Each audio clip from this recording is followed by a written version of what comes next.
and welcome to another episode of Triple Tap.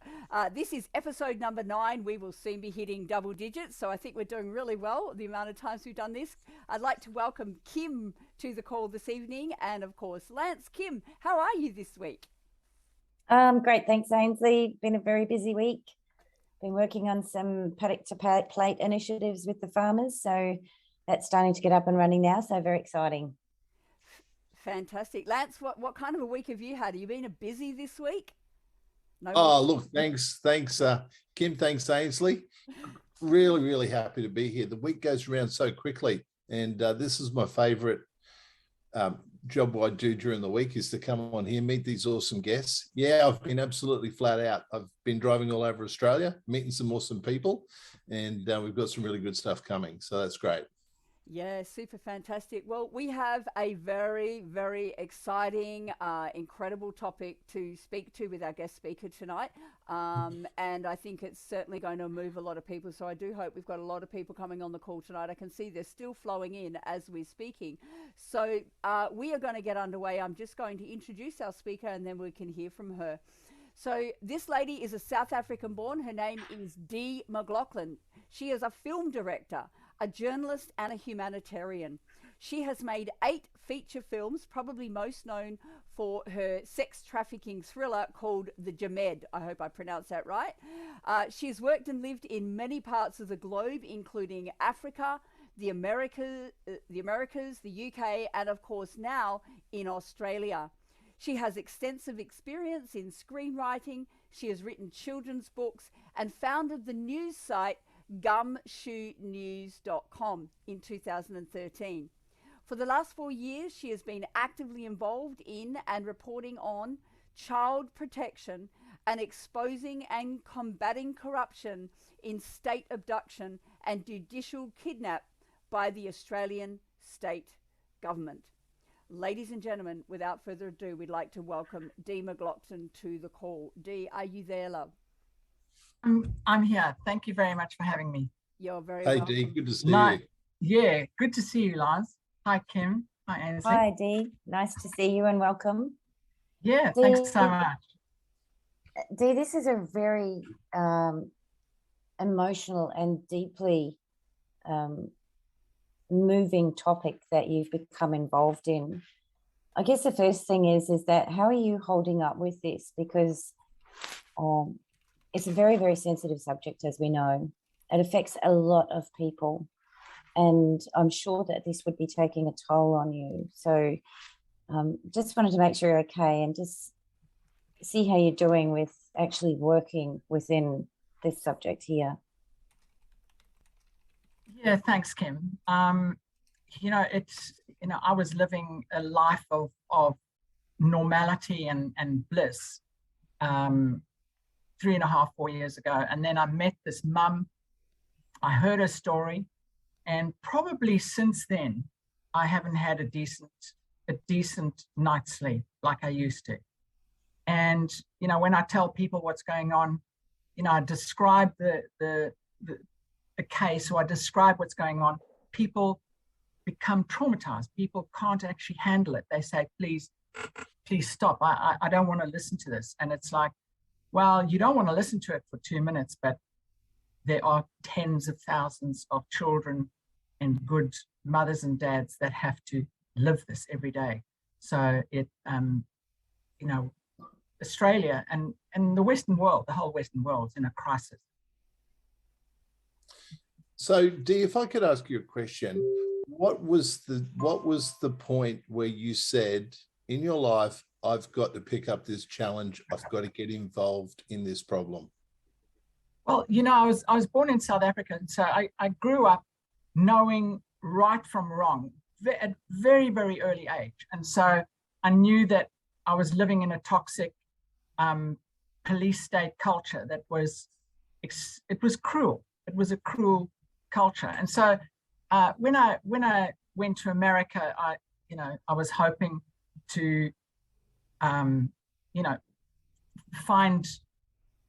a new career there, but I landed up in Australia, and I'd always believed it was the lucky country. And when I came across these stories, and I published an article, my first article, and then I became the national helpline for about 2 weeks, listening to story after story. And I just realized this is the unlucky country for many, many people. And it was almost like I said, you know, when I listened to this mum's story, which I'm going to call case 001 before the People's Commission, when I heard this story, I thought, oh my God, what a terrible mistake. This is just a mistake. Surely I'll put a little effort in, and then we can sort out this mistake. And then I went to a meeting and I met social workers that were dealing with the case. As soon as they knew who I was, the fire alarm went, and you know, I subsequently heard this is what is done. And she was going to, it's almost 99% that she was going to be taken off and dealt with in you know, in a sort of mental institution or a mental hospital, just so they could get rid of her. And so I realized that I'd just been put in this place at the right time. And this mum is this, you know, the most courageous, fearless, and persistent, good mother. And I thought, if a good mother, you know, I've read all the affidavits, I've read thousands and thousands of pages, and you don't have to believe me. You just need to read these beautiful affidavits about what a fantastic mum she was, and how much her child adores her, the notes that the child has written. And then, you know, this is a diabolical story unfolding. And so very soon I realized this is not a mistake. They know what's happening, and it's a deliberate action to support the business of child trafficking in Australia. So you think, yep, sorry, Kim, you go. Once you started looking into that, Dee, did you just then uncover a hornet's nest? Well, you know, it's quite interesting. I think we were, you know, as a little team, we were quite on the ball, and we had no documentation, but we made proper and conservative guesses and estimates what had been done. And as the years unfolded, because this is 4 years ago, and so this child has been removed from a mum for 4 years, and as the years unfolded, more and more evidence came to light. So I will just put on let's just discuss the police interview, because that's pivotal to this case. Now, firstly, the child, so maybe I'll give you a brief history of the case, just so that we can then branch out and talk about how these things happen. So in 2016, the child told her grandmother that her father and his sidekick girlfriend had taken naked photographs. So a notification was made by the grandmother, and the wheels went into motion with Child Protection Services and Families SA in South Australia.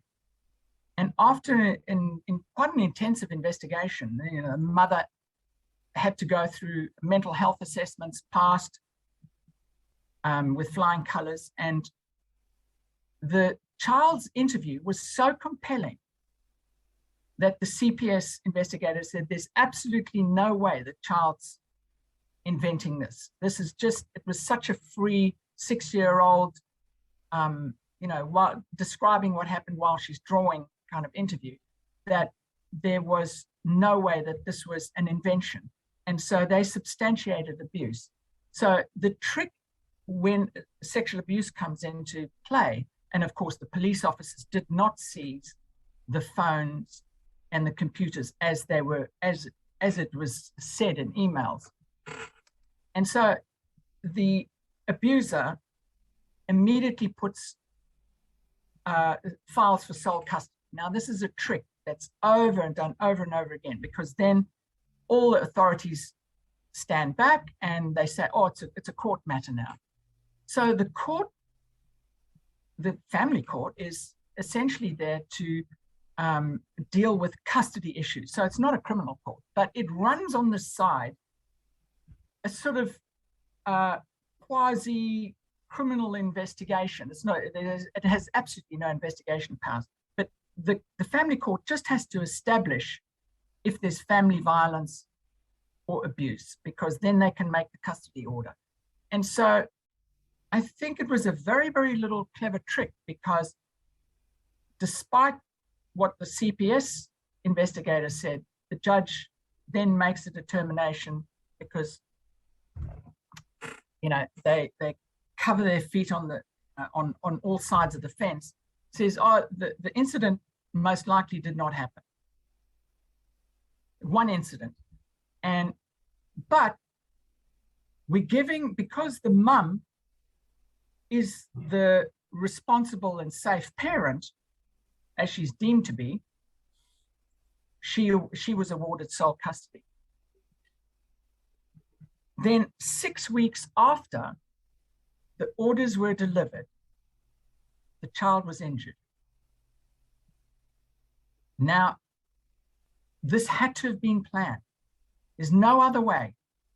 And just to go back to the police interview, a police interview was done during family court trial, but that was concealed. So had that police interview, which I have to say, where the child describes the most terrible abuses, and detailed and very unusual abuse that you can't invent. And I know children have also, similar children, I know of other cases where other children have reported these strange abuses, which we won't describe on the Zoom. But these were all concealed. And so the family court judge had no further knowledge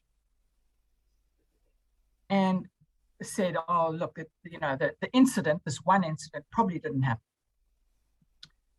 But the abuses the child is describing is multiple abuses in the police interview that went on for a long time.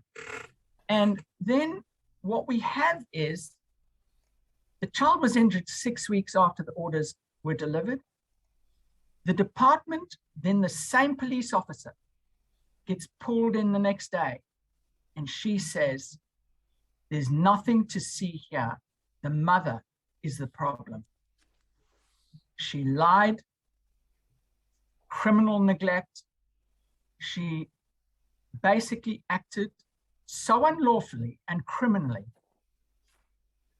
because on the database system it says the mother, there's nothing wrong with the mum. She's a safe and protected parent. But the wheels turn, and it seems like the people were ready for this. And they stop the investigation. And then when the wound is healed, they remove the child. And once the child is removed, it is, possession is 9/10 of the law. And they begin their malicious attack on the mum. But not only that, knowing of the abuses. Now, the mum didn't know about the abuse. She just got snippets told to her from the police officer, from the psychologist, and her and the child had known about the accusation of coaching, so they didn't discuss abuse. And then from that moment, the mother becomes the target. And the social workers that I met were planning to switch custody against all the reports that they knew of, because they wrote them up. They were preparing to switch custody with the abuser. So they were planning all along to put victim with the abuser. They knowingly did that. Now, let's go, the mum, then the fight begins. the court begins and the abuse in court begins. So to give you some idea, that the children's court and the youth court are secret star chambers. The mother has to go in unsupported. And if she says, can I have a support person, a Mackenzie friend? They go, what, is there something wrong with you? No, there's nothing wrong with me, Your Honor. So you're going to be alone here. You're going to self-represent. And, but meantime, the other side, the Crown has got the solicitors on a paycheck of $30,000 retainer fee per month, barristers at $5,000 to $7,000 a day. They have teams of people. So if you think about the Salem witch trials, you're on the money. And I'll talk about that more later. But basically, it all erupted when the mother finally got her hands on the police video. And then she became aware of the full extent of the abuses, the horrific abuses that no one had ever written down or reported before. Basically rape, versions of rape. And the social worker, the chief social worker said, I'm not interested. I'm not looking at this video. And you're not getting your kid back, basically. And they fought like hell. So, sorry, I'm carrying on. So, any questions from here? Dee, I think I'd like to take you back to the start and look at if you can go through the laws of how the government abducts these children and why they act in that way, I suppose. Okay, so when you've basically got you've got the family courts that are federal, and you've got the state courts that are child protection. So they deal with child removals, they deal with child protection, and so they will put children into they deemed a danger, they'll put children into foster care, and then have an out-of-home care industry. So out-of-home care could be residential, it could be kinship care, and it can be foster care. So I've met one or two foster parents, and in both those cases, as soon as the child becomes attached to the foster parent, they come in and remove the children.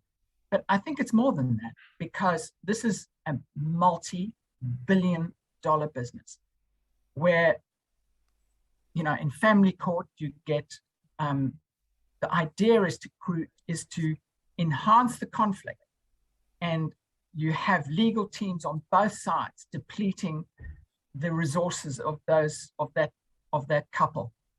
But in children's court, it's the same thing. You have, taxpayers' resources being used to remove children. So, and people are getting paid big money. Psychiatrists get, 10 grand for a quick report. And, in New South Wales, I know that children are called units, and people get broker fees for placing. So the more times you place a child in foster care, the more broker fees you get. And it is a huge business. I mean, it's, I can't even describe how big it is, but there are 55,000 plus kids in care, and probably 80% of them should not be in care, because we know that children under the care of government are, I think the figure is 4 times more likely to be harmed. So the whole thing is just a business, and no one wants to interfere with it. Dee, what do some of the latest studies reveal on child abuse? Are you okay, so I'll just give you, and I'll get to this case in a bit more detail because of the statistics, but there was a very good study done by Palmer and Milne and a couple of other names, for the, I think it's for the Office of the Guardian for New South Wales. And what they found, and it was a well-studied thing, and what they found is that Australia is the #1 sexual abuse country in the world. So in the lucky country, Wow. your children are extremely at grave danger. Their statistics, which I believe are conservative because they're crossing all sectors of Australia. They say that the study determined that 21.5% of girls are abused at child, before 18, and in some government statistics, it's 1 in 4 girls. But they have determined that Australia is the #1 child abuse center of the world. And it's quite shocking that a court, firstly, they disdain, they don't want to look at the data because they are in the business of rubber stamping child removals for the department. But they've got to follow the law, the balance. They've got to act in good conscience. They've got to act on the merits and of any case and on the balance of probabilities. But on the balance of probabilities, they always side against the child. It's just absolutely astonishing that they can, especially when like the case I'm reporting on is years of disclosures, hours of interviews, and they say, oh, the child must have been coached, but we'll get to exactly what they said. And there's only, in these studies, they say 1 to 1.5% of children falsely report, and usually to a third party, not in a forensic situation. Wow. It's quite shocking to hear it like that. It's quite shocking. I think, ladies and gentlemen, Kim, just take one moment to really hear what Dee just said then. Australia is the #1 country for child trafficking in the world. Now, Ainsley, I had thought, I'd consistently, just to give you an idea of how they steal the children. So we know they have spotters in hospitals. They probably have spotters elsewhere where any vulnerable single mums are hanging about. Maybe a new mum comes in, there's a little bit of marijuana in her blood system, and they will swoop in and take that child off the breast of that mum and try claim guardianship.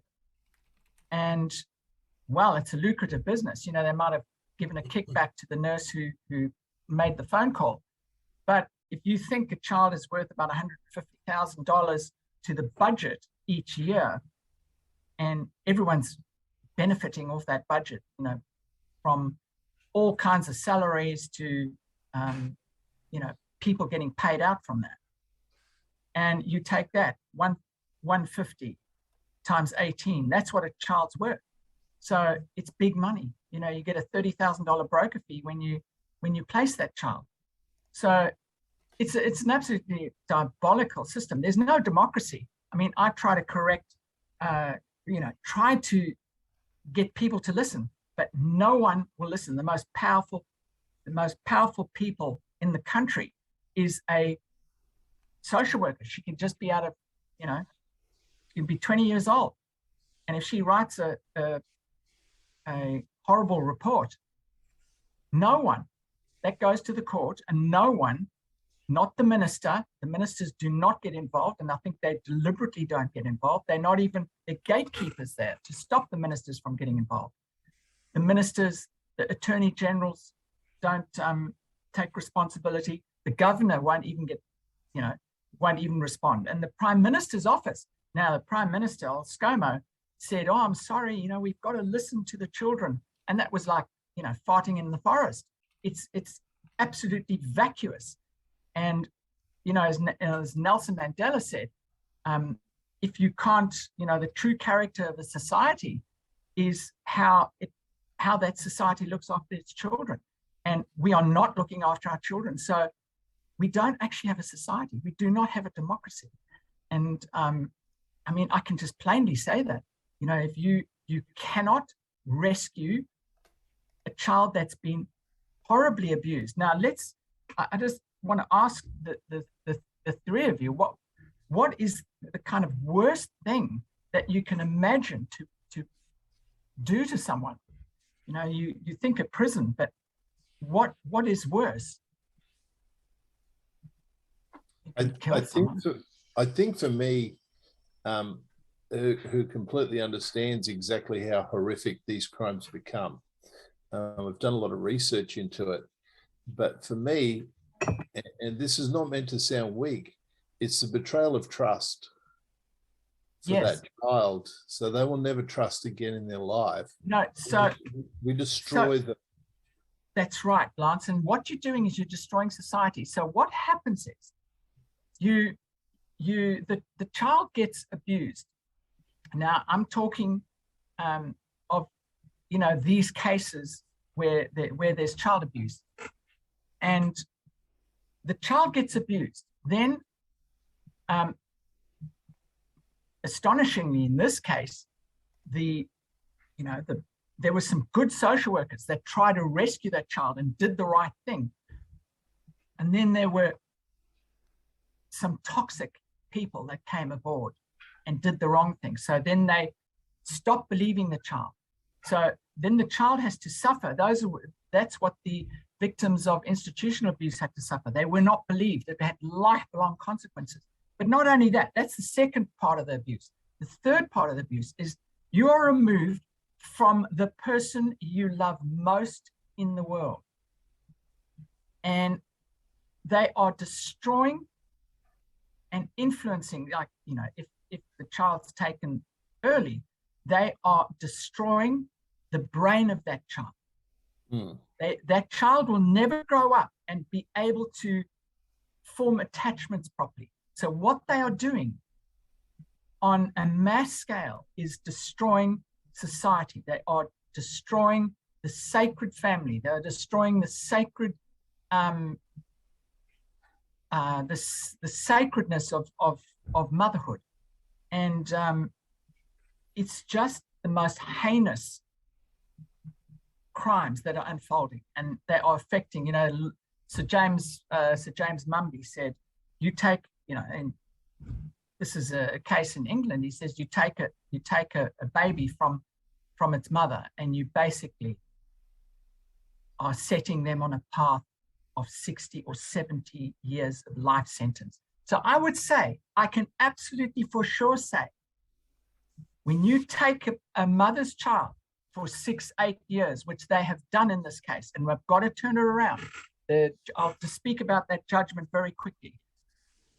They are literally, it is worse than prison for something that this mum has never done. She's only been protective parent and believed her child.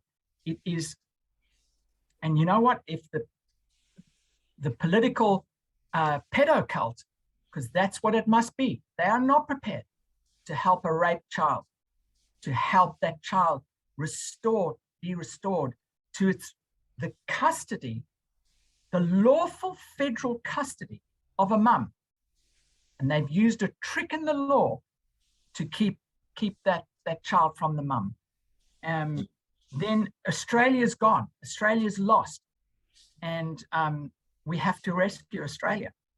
So Dee, we were talking about trust, and where's the best, if there is one, where is the best trusted place that people can go if people need help for this? You know, the advice now, if you report abuse, and I might just explain what this judgment on this mum happened, because what it explains that if you get to the wrong person, you have a good chance of losing that child if you report it. And so many people, many advocates, you know, I'm working with a lot of advocates at the moment, and such good people.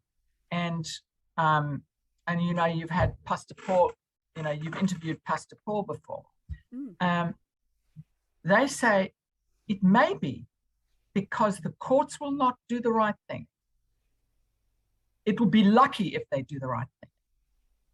You'll be lucky if the police do their due diligence, because no one, it seems, in the right place is trauma informed. So they can't assess what the child's going through. And they just haven't got the right training. And so if you're lucky, you'll get the right result. But if you're unlucky, you'll be facing a life of purgatory. And so many people are saying you have to deal with this within your community.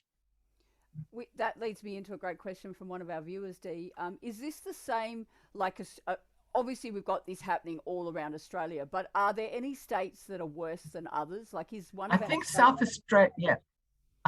Australia is the worst. That is what I've heard. So if you're thinking about, and you know, this judgment proves it. If South Australia is the worst in the country, then it's the worst in the world. It's the worst in the world. And so this lucky country, this democracy that is Australia, it's a toxic and false lie. And people, you know, the governors, anyone in a position, I mean, I remember speaking to the deputy ombudsman. She believed me. I know she believed me. I was telling the story. I said, you've got to assist. She says, oh, I've never heard such a horrific story. And what happened to her when the investigation started? She was sidelined. She was moved. And this happens all the time. Anyone that is going to assist in these cases is moved. So, you know, what happens here? And what happened, the judgment in this case, basically, and I'll go to it briefly, because the initial claim was that the mother coached the child. But of course, the psychiatrists at the time said, no, the mothers absolutely didn't coach. And then the psychologist said she didn't overtly coach, maliciously. And so the mum in court says, did I secretly coach then? Did I secretly coach? I mean, still coaching. Oh, no, that wasn't it. You were leading and pressuring the child. So the mum says, well, was I leading and pressuring the child to be courageous and speak out, as a good mother should do? Oh, no, it wasn't that. You were influencing. That also failed. And so knowing that the police interview came out after they had made this mistake, they don't want to go back and say, oh, we've made a mistake, actually. So they invented something that's equivalent to the court of Oya and Termina in 1692, where spectral evidence was admitted. Spectral evidence was a dream or a finger pointing. And so they said to this mum, you unconsciously influence the child to believe falsely. So that was claim number one. You falsely, you put this in her mind. So this mum has got this witch-like quality that she can permanently alter the mind and of abuses that she didn't even know. It's the most illogical, speculative accusation possible. And they said, this is because you've got a delusion. But of course, the delusion, even the psychiatrist in the court, when she wasn't in there, said, no, she's not got any of the traits of a delusional disorder. It was just a malicious accusation. But then claim number two is, if any or all the abuses did occur, then the mother reacted in a dysfunctional way, or the mother overreacted to what could be deemed as the ordinary challenges of life. I'm not going to quote the thing exactly, but basically they've said, it seems that they've said that sexual abuse is just an ordinary challenge. So that actually put the whole court in perspective, but the courts are nothing but star chambers, rubber stampers, and they do not care about the child. They do not fulfill their duty to the child and have no regard to the paramountcy principles of the act. So they produce such illogical, speculative, beyond their jurisdiction judgments, and they're ripping kids every day. Another quick question from one of our viewers, Dee. Can you talk a little bit about the lies about false memory syndrome, please? Well, I'm not too au fait with false memory syndrome, but I've been a film director for nearly 40 years. I haven't done any film for the last 4 years, but and I did quite a few children's programs. So I trained kids how to act, and I think when I watch some of these things, and I've listened to many recordings, if this was a false memory or it's in such detail, and it was such trauma and authenticity, and I'm referring to a lot of recordings and videos, that there is no way, not even if you combined all the best actors in the world, could you pull off such a performance that these kids do. Dee, what we're talking about here is complete organisation. It's Yes. absolute systemic failure of every organisation that is meant to enhance, mentor, protect our children, to educate them, to give them religious guidance, to teach them adventure, to enforce the law. The bar, the police, the psychologists, the politicians. This is quite an incredible crime. Is this this has got to be the dirty secret, hasn't it? Absolutely, it has to be the Australia's dirty secret. And I just want to correct you on one thing. It's not a failure of systems. I think it's designed that way right from the get-go. I mean, there's a reason why the law removed mother, and the law puts in, we're not going to go by the evidence, work on the Evidence Act with children. We're going to go on the balance of probabilities, and we can bring in anything we like, is so that they can cover up their crimes. There's a reason why these courts are secret, because it's not to do with the privacy of the child. It is due to the privacy of the criminality. These are crimes of state abduction, which is very simple.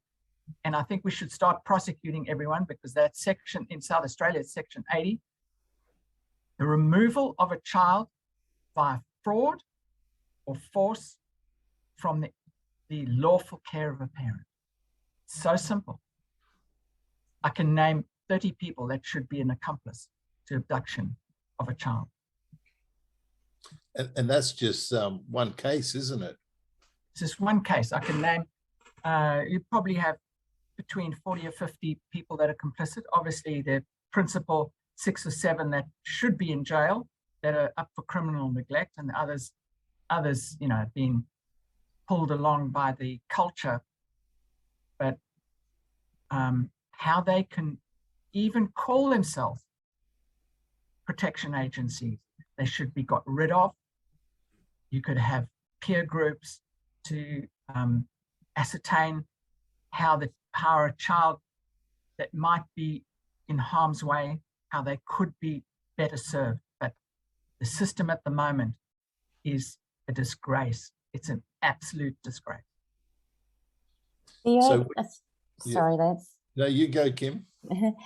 We hear what you're saying about the system being designed that way. And I think if you look at society and the family breakdown over many, many, many years, you can see how that fits into the bigger picture of what they have been doing. You did mention before about grooming as well. Can you talk a little bit about what people should look out for if they see a child, either their own or any from another family, possibly finding themselves in this sort of a situation? What should people look out for when it comes to the methods that are used in child trafficking or child abuse or anything that could correlate to what you're talking about? Well, the children, young children usually try signal in certain ways that they're being abused. So they will play up, they will speak in code, basically, on that they're in trouble. They might not want to shower anymore. They might not want to, eat certain things, and they might be saying things. It's so interesting because I'm in this. I was working with this amazing co-writer, and she said, Dee, I know what you do. And this is the first time I'm telling somebody. When I was 7 years old, I was abused by someone living in the house. And I tried to tell my auntie for years, and no one picked up the signal. And then, he left, and the 3 years of hell was over. But she suffered that, and she never told anyone and it's only because she knew what I was doing that she disclosed what had happened to her. And that's, I can name that. This has happened countless times. And so kids are trying to signal what's happening to them. Then on the other side, of course, kids start coming back or displaying sexualized behavior that has somehow been, someone is trying to normalize. And so they are doing sexualized behavior on other kids. So they are acting out that with other kids, and that's quite well known too. What about from the perspective of actually grooming the child, or from the department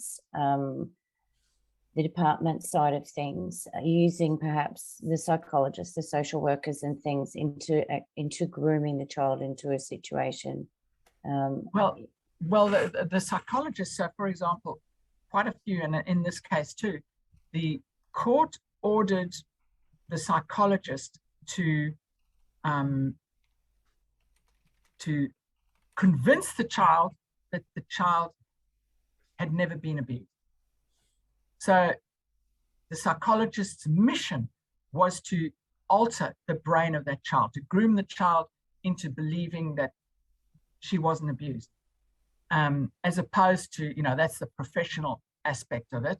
I mean, that even someone takes on that mission is an unprofessional thing. And I had a doctor friend of mine who wrote a report on a psychologist's report that was trying to alter the brain of the child. And he just said, this is absolutely diabolical. It should be immediately before ministerial inquiry. But no one takes notice because they all do it. So what happens is, and then, so that's one part of it. And then the other part is, as soon as the department get their hands on the child, they groom the child to believe that they're not going back. And they threaten the child. that they're not going back. You're not allowed to speak about court. You're not allowed to speak about this. And they set rules and they make these children terrified. And they are creating a new world, a new horrific prison for that child. You're not allowed to see the mum you love the most. Dee, can I just ask another question here from community? Is this child abduction, sex trafficking, all that sort of stuff, is this committed more by males and females, or do you know some of the statistics? Is it old or young or rich or poor, or is there no discrimination? It's across the board, and you could be someone that you don't even know, or someone that you know and you wouldn't think that, and you'd be surprised. Yeah, the statistics, I find it very, very difficult to find the statistics of actual trafficking. So a lot of the kids talk about being pimped out. So they don't use the word pimp. They say, I was taken to this place and other people, you know, did things to me, and that, you know, that's the language. But the actual trafficking, what I say is trafficking is when you are benefiting by moving somebody from their rightful place and you're benefiting financially, that is trafficking. So if you're trafficking in the children's court, so you're taking the child, all those people are enriching themselves. They're enriching themselves. The department is essentially trafficking children. They're taking children away on deception. So, you know, just to give you an idea, the child and the mum are extremely distressed at being separated. So in the report, they write, the child was extremely distressed when she was with her mother. Well, obviously, they're going to be separated in 30 minutes. There's distress. Whatever happens, the child is distressed. You've put the child in the worst position. Then the next report comes, you know, then the reports start morphing. The mother is causing the child distress. Then the next one is the mother's psychologically harming the child because the child is distressed. Forget that the fact that the child is distressed that it's not with the mother. And then the final stage is the mother's a danger to the child and they should be kept apart. It's diabolical. You know, when you read these reports and statements, you just go, who are these people? And, you know, you talk about the abusers and stuff, men and women. You know, it's typically, we hear about that it's the wayward man that's, you know, this sort of the typical sexual abuser, but that's not the case. I did a video on the different types of abusers, but there is an army of women, executives, ministers, an army of the most toxic, malicious women. And it seems, is this the human journey that we are set? Is this humanity that we will accept? That people put this pain and suffering worse than sending someone to the gulag on your fellow citizens. It's you know, I can't get my head around it. It's unimaginable. And that's why you just sit in this position and you go, this is just too unbelievable. And when you tell people, it seems so unbelievable, but it's worse than unbelievable. Horrific. Yeah, I'd like to put something forward. Like I've spoken to lots of psychologists who have worked with these sick and twisted perpetrators of these crimes. Good people, they see no way to rehabilitate these people. No. The easiest way to look at this is it's systemic, it's organized, it's right through society. This is what evil looks like. The most sacred duty we have, especially me as a father, is to protect my children. And I'd like to think I've done a pretty good job of that. But like we've seen the breakdown of the family, which has been orchestrated, the ease of divorce, We've seen that the family protection units, which are completely infiltrated by pedophiles and pedophile organizations. But this is the fight we're in. This is the fight. This is the good and evil. And I've seen it in the chat tonight. I've seen the people coming in making the sign of the beast. They think they're clever. You're not clever. Judgment's coming for everybody. And we, the people, will be that judgment. So I think that this is a big wake-up call for Australia, especially this interview, this story. This is a time when we galvanize our position and we say we will not tolerate the abuse of children in our society. We will hunt it out and we will stamp it out. And it will be nothing like the witch hunts, because we will do it fairly and we will do it openly, and we will rid ourselves of this burden on our society once and for all. That's what I'd like to say to all you pedophiles that are watching this, is the time is coming. And I can tell you, the people who are on our side, you guys don't stand a chance. The best thing you could do is throw yourself on your own service revolver, your own sword, jump out the building, because the time will come and the time is now. Dee, I'm like, this is gut-wrenching for me to think that this happens. I know that it happens. We all know that it happens. What do we do about it? How do we raise awareness? So what we do about it, you know, I'm going to put this case as case 001, and I know there'll be many, many cases to follow before the people, before the People's Commission. And so somehow do that. But to me, the answer would be to take out prosecutions and start naming and shaming the people who've done these terrible things. And, you know, it's and I'm saying the courts must deal with it. And if your ministers don't want to put a ministerial inquiry, then we know they are not on Australia's side. We know that they're not. There's a new government in power, and, you know, we'll be approaching those new ministers, which we've just done, and we'll know whether they are on the side. But the previous, like South Australian government, the whole lot, begged them to do something, and they did nothing. So we know that on the chances of everything, that the powers that be have no interest in altering this. And they may have, you know, there are many theories of why this is happening in courts. When you read what's happening in court, or you witness it through other people, it feels like there's sort of black magic involved, that everyone there is set in a trance. And I've met one or two people who have been put in a sort of MK Ultra trance to, you know, not the investigator of Building 7.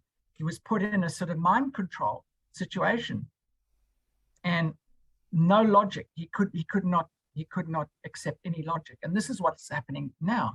And it's you know, and I often wonder, and I had this sort of a bit of epiphany 2 weeks ago when this sort of judgment came to be, and it was like, I thought I was fighting a 30-year battle, but actually we're fighting a 2,000-year culture. We're fighting 7,000 years.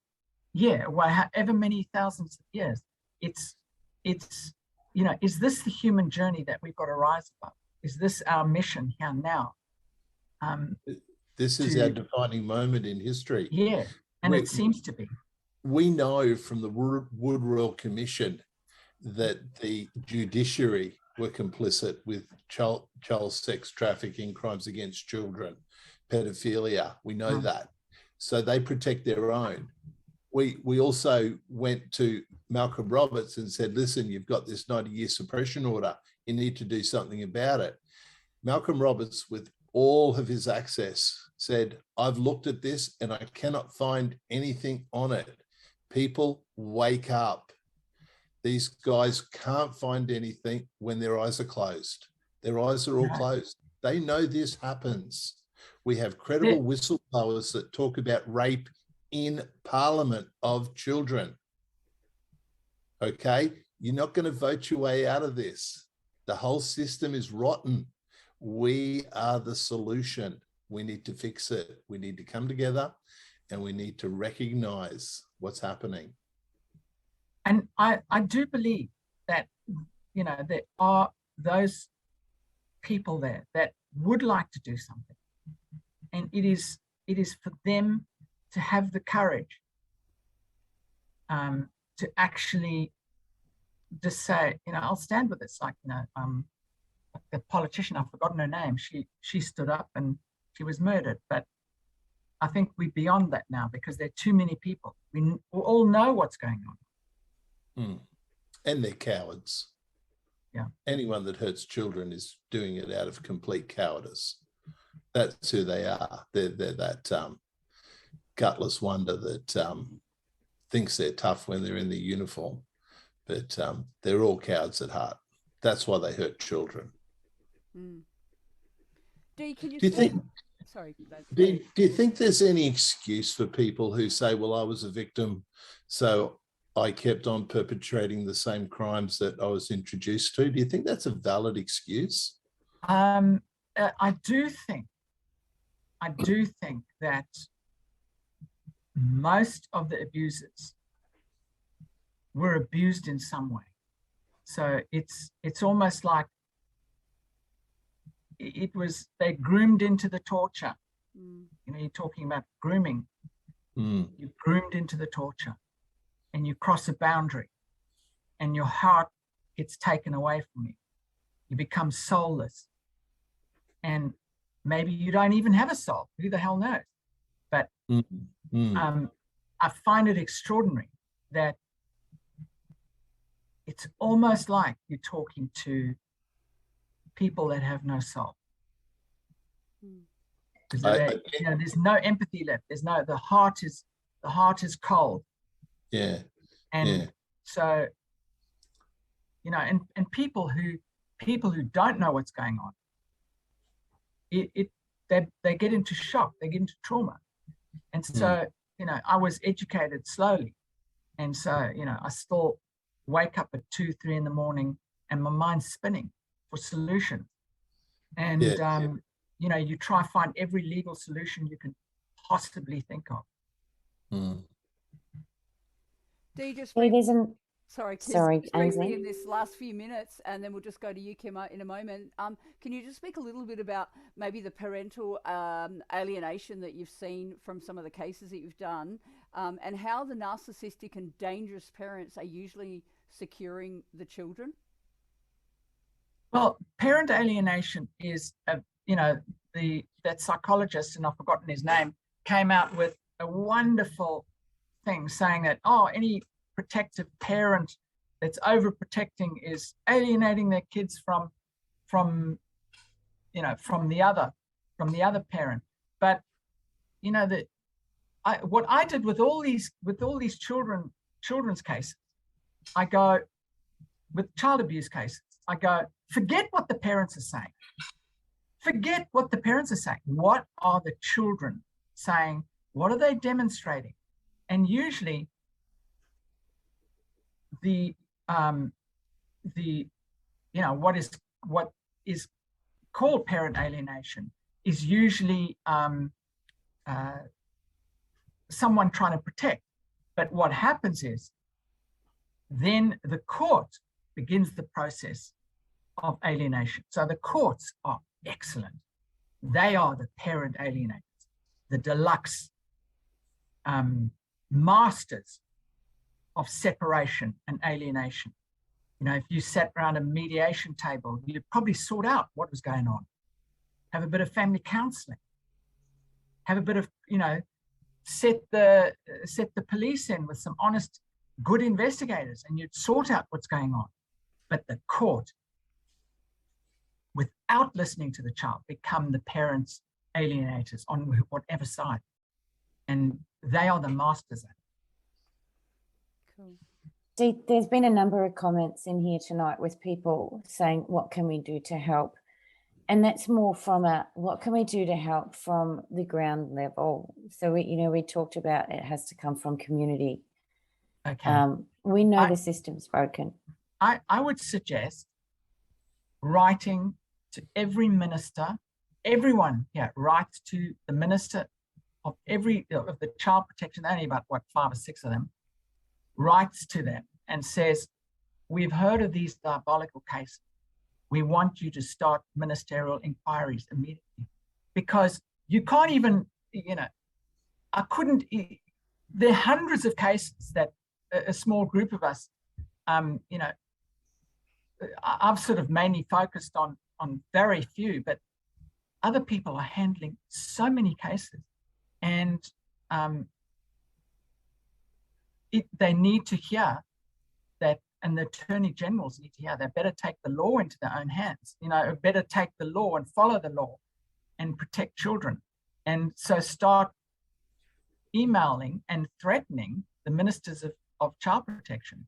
And, I've reported them to the International Criminal Court, but, we must start reporting them again and just flood them and start flooding the courts with cases against these people.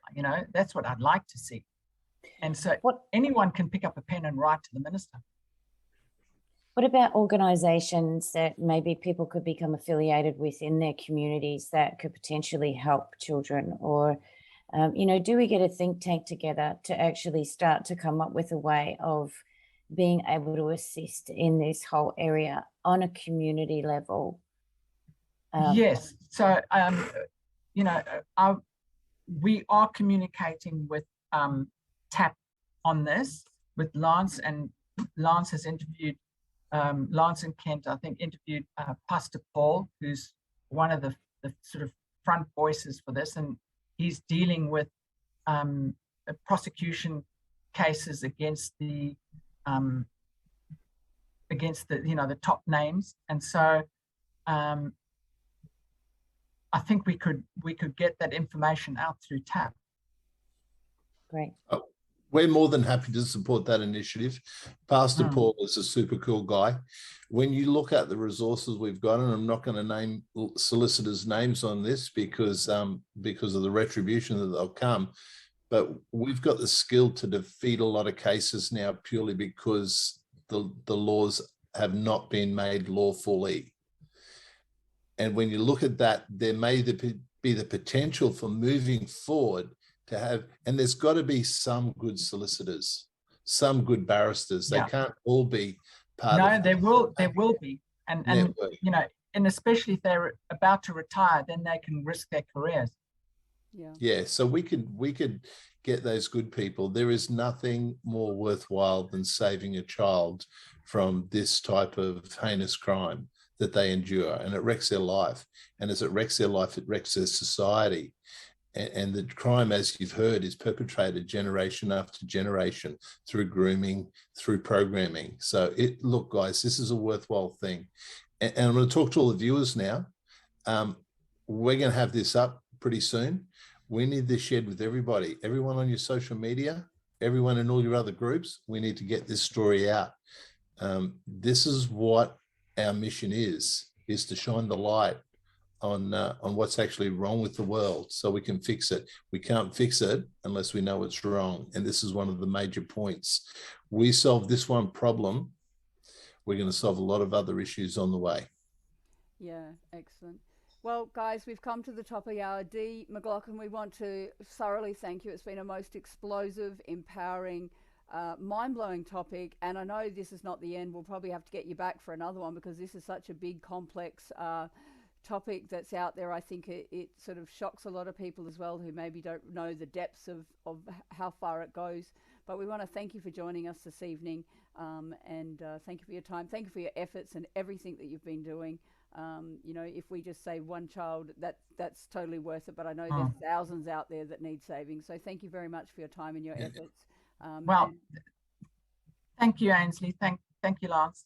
Thank you, Thanks, Tim. Dee. Lovely to have you on. Right. Thank you. All right. Thanks, everyone. Thank you, Dee. Thank you to everyone who listened. Yeah. Absolutely powerful tonight, Dee. Just thank you. Excellent. Well, look, it's a pleasure. Okay. We'll get the video up shortly, guys, and please, as Lance said, share it far and wide once we've got it on the thing to all your platforms, because this is such an important message that needs to be heard, and the rest of Australia needs to hear it. So thanks very much for joining us on another episode of Triple Tap. Bye for now. Thanks, guys. Bye. See you. Thank you. Bye. Bye.